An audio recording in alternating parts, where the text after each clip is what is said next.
და გავიდნენ დარბაზიდან. გია ამ ხრივ ბედნიერი იყო, იმიტომ რომ ჩვენ ერთად ვიზრდებოდით. რასაც დაწერდა, აგერ ვიყავი მე და აი იმ წუთში დირიჟორობდა, ჩვენ ერთად დავიწყეთ დირიჟორობა და მაგისი ისა.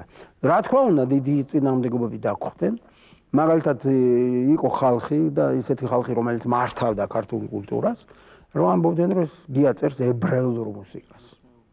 როდესაც კონსერვატორიის დიდი დარბაზიდან ჩამოვდიოდით,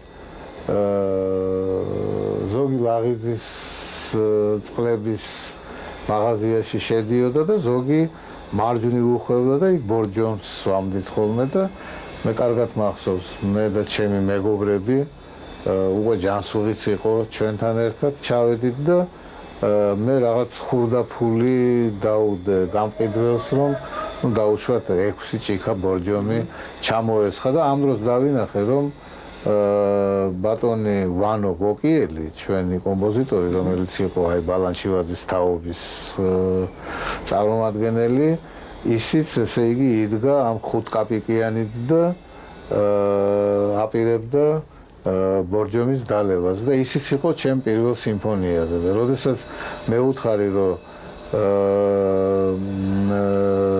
ბატონო ვანო ნუ შეწუხდებით მეთქი უკვე გადახთილია და თუ შეიძლება დაგპატიჟებთ მეთქი ბორჯომზე და ни в коем случае მითხრა ესე იგი იმდანაც აღშფოთებული იყო იმით რაც მოისმინა რომ არ მომცა უფლება რომ დამეპატიჟებინა ერთ ჭიქა ბორჯომზე. გავიდა წლები და იგივე ადამიანებმა და კერძოდ ერთ-ერთმა და მნიშვნელოვანმა ადამიანმა მე მახსოვს დიდი ყრილობა იყო მოსკოვში კომპოზიტორთა კავშირის და მე შეასრულე გიას მესამე სიმფონია იქ.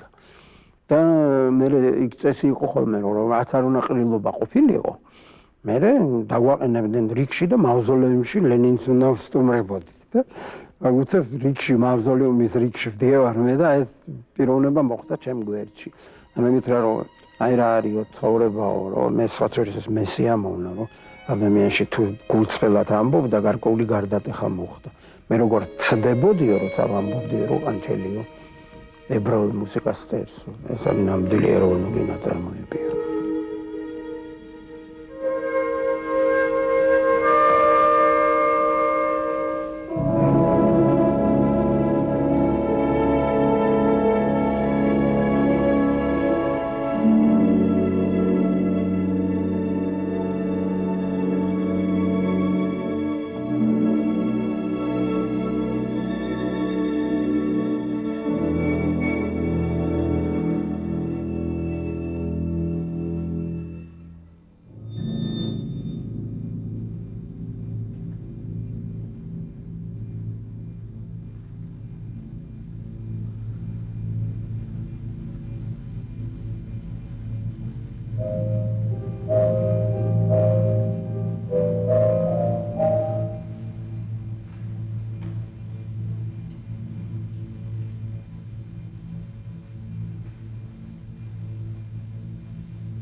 მე მიმაჩნია იგი არის ის კომპოზიტორი საქართველოსდან წამოსული, ქართული კულტურიდან წამოსული, რაც საოცრად ზოგ შემთხვევაში გასაკვირიც კია, რომელიც უძლებს აი საერთაშორისო მაღალ სტანდარტებს თავისი პარტიტურის კულტურით, მუსიკის ხარისხითა და გემოვნებით.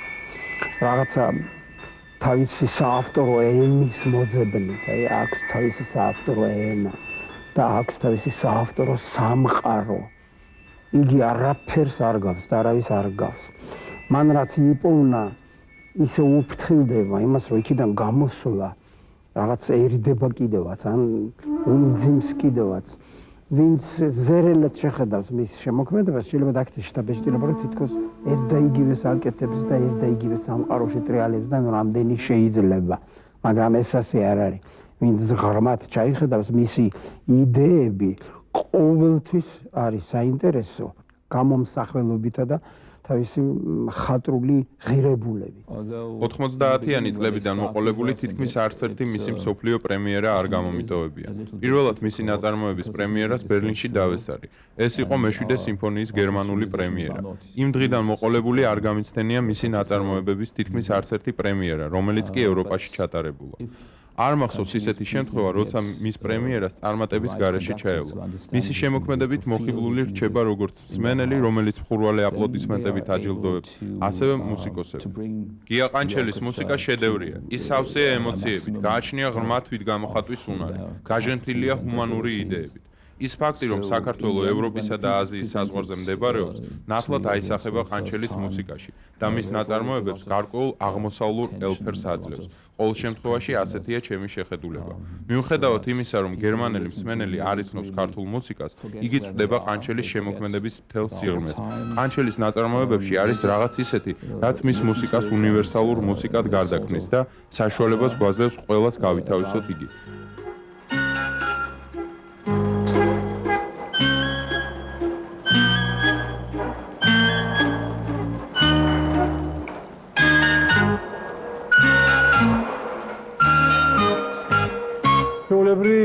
ნორმალური პროცესი არის ჩემს აზრით, რომ მე უწუნებ რაღაცა გიას. ახლა მარტო იმიტომ ხარ მუშაობთ, რომ მე გიას მეგობარი ვარ და რა თქმა უნდა, ჩვენ ორივე გვინდა შედეგი. და ამ შედეგის დროს, რა თქმა უნდა, გია თავისი იბუზღუნებს რაღაცას იქით-აქეთ, მაგრამ მე მაინც დაждდება და გააკეთებს. აუცილებლად მეორეს, ხანდახან მესამეს. ხანდახან მეხუთეს ხდებოდა ხოლმე ასე. მაგრამ ბოლოს ჩვენ ვახცებდით რაღაცას იმასაც, ყოველ შემთხვევაში ჩვენთვის იყო აი ეს და არა სხვა. ჩვენი ჩაწერები მუსიკის, ეს შრომა იყო ყველასათვის ისეთი, რომ ოფსღვრიდა დირიჟორი ჯანო კახიძე, გამოწურავდა მასგია, ასევე გამოწურავდა ესე იგი თელ ორკესტრს ან შემსრულებელს, როგორც იყო ის შემადგენლობა, იმიტომ რომ ჩაწერები არ დაუშვებდა ერთ პატარა რაღაცა, ასე თქვათ, არასიზუსტეს და რაღაც ხვიცე. აი სადღაც იქ მეორე ფონზე რაღაც ერთი პატარა ბგერაც კი, რომელიც ისე არ ჩამდა, ეს დაუშვებელი იყო აბსოლუტურად. ჩვენ ვართ ახლა პატარა ქალაქში, იტალიის პატარა ქალაქში, რომელსაც ქვია იდრია. და აქ მიმდინარეობს ბატონ გიას ნაწარმოების ღამის ლოცვები ჩაწერა.